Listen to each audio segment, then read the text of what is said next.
IPL यो नाम सुन्ने बित्तिकै धेरैको दिमागमा आकस्मिक गर्भनिरोधक चक्की भन्ने आउँछ। तर जति यो चल्तीमा छ त्यति नै यसको बारेमा भ्रमहरू पनि छन्, हैन त? आज हामी यिनै भ्रमहरूलाई चिर्दै आइपिएल वास्तवमा के हो, यसले कसरी काम गर्छ र कहिले मात्रै प्रयोग गर्ने हो भन्ने कुरा एकदमै सरल भाषामा बुझ्नेछौँ। ओके, अब सिधै कुरा गरौँ।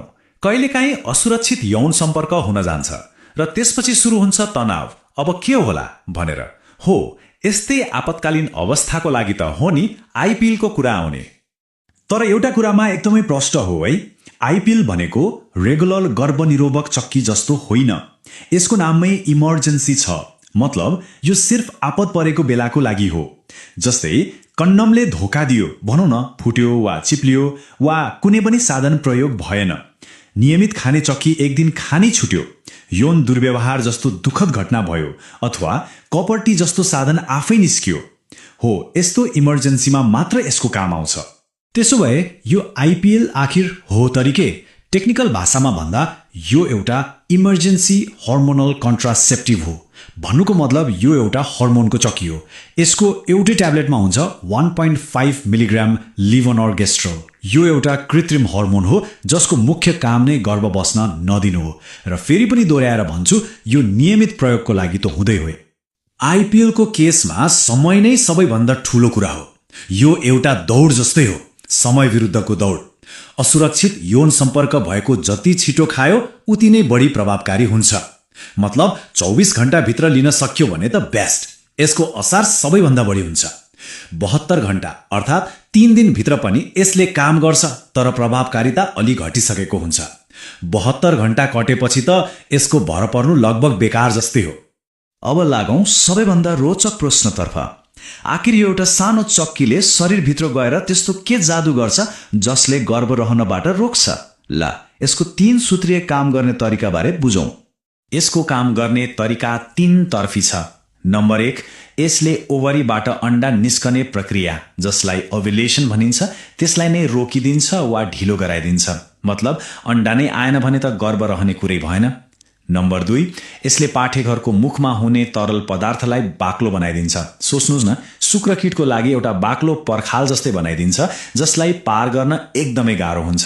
र नम्बर 3, यदि कुनै गरी अण्डा निस्केर शुक्रकीटसँग भेट भइहाल्यो भने पनि यसले पाठेघरको भित्री भागलाई यस्तो बनाइदिन्छ कि त्यो फर्टिलाइज्ड एग त्यहाँ टाँसिएर बस्न नै सक्दैन। र यहाँनिर एउटा कुरामा चाहिँ कुनै दुविधा हुनु हुँदैन। आइपिएल गर्भ रोक्ने चक्की हो, गर्भ फाल्ने होइन। यदि गर्भ रहिसकेको छ भने यसले केही पनि काम गर्दैन। यो अबोर्सन पिल बिल्कुलै होइन। ल, यसको काम गर्ने तरिका त बुझ्यो। अब यसलाई खाने कसरी र खाएपछि के कस्ता साइड इफेक्ट देखिन सक्छन् यसबारे कुरा गरौँ। यसलाई प्रयोग गर्ने तरिका एकदमै सजिलो छ। बस एउटा ट्याब्लेट लिने, खाना अघि पछि जहिले लिए पनि हुन्छ।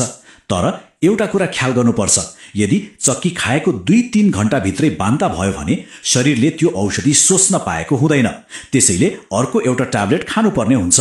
र सबैभन्दा महत्त्वपूर्ण कुरा, एउटै महिनावारीको साइकलमा यसलाई एक पटकभन्दा बढी प्रयोग गर्नु हुँदैन।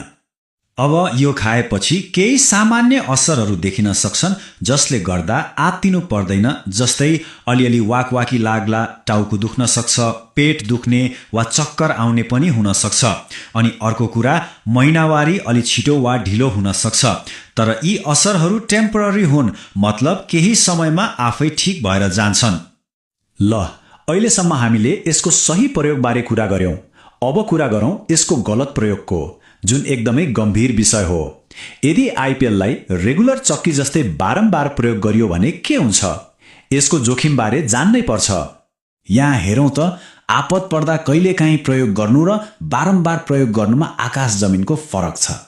इमर्जेन्सीमा मात्र प्रयोग गर्दा शरीरमा कुनै लामो समयसम्म रहने असर देखिँदैन।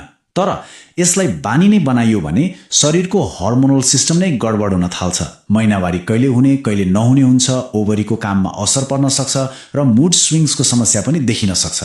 यो शरीरसँग खेलवाड गरे जस्तै हो। अनि एउटा ठूलो डर मानिसहरूमा के छ भने आइपिएल धेरै खायो भने पछि बच्चा नहुने हो कि, मतलब पर्मानेन्ट इन्फर्टिलिटी हुन्छ कि भनेर।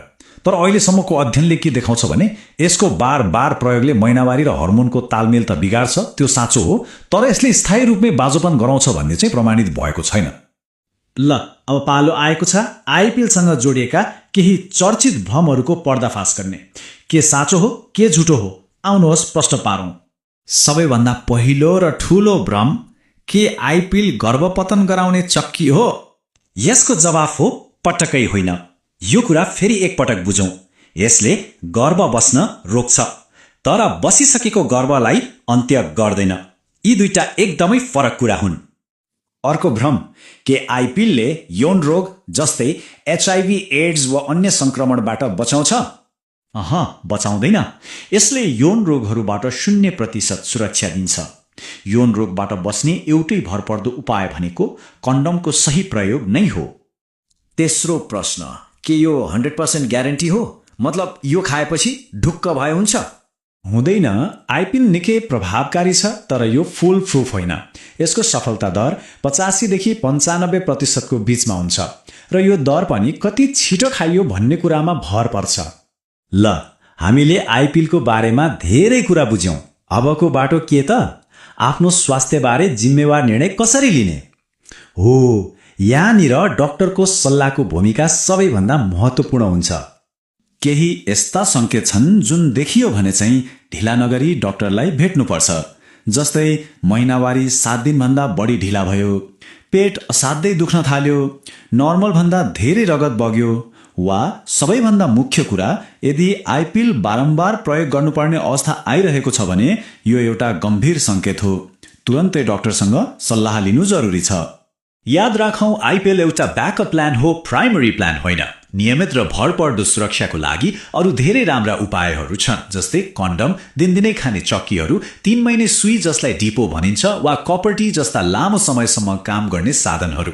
आफ्नो शरीर र आवश्यकता अनुसार कुन चाहिँ उपयुक्त हुन्छ त्यो डाक्टरसँग सल्लाह गरेर निर्णय लिनु सबैभन्दा उत्तम हो। र अन्त्यमा एउटा प्रश्न सोचेर यो चर्चालाई बिट मारौं। आफ्नो यौन तथा प्रजनन स्वास्थ्यको योजना भरपर्दो विधिमा आधारित बनाउने कि संयोगको भरमा छोड्ने? आखिर सही जानकारी नै सही निर्णयको पहिलो खुड्किलो हो।